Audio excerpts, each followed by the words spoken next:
Ментортой бол Google компани ахлах инженер Б. Баттулга. Би 10 жилдээ зөвхөн математик л нүддэг байв. Бусад хичээлээ нэг их тоохгүй. Компьютерийн шинжлэх ухааны нэг жаахан хэсэг болох алгоритм нь математиктай төстэй учраас алгоритмаар дамжаад мэдээлэл зүйд сонирхолтой болсон.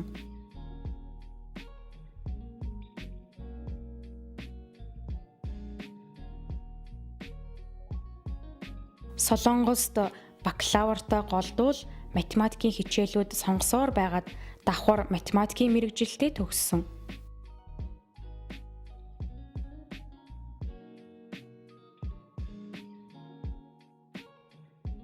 Магистрт орсон хойноч судалгаа хийхдээ математикт илүү суурилсан судалгаа хийсэн.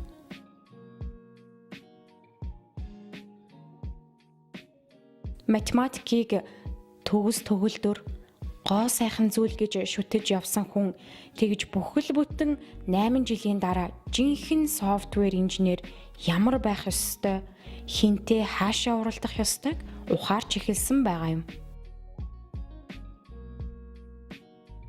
Тухайн үед бидэнд яриад зөвлөх мэргэжилтнүүд байсан бол илүү хурдан хөгжих боломжтой байсан болов уу?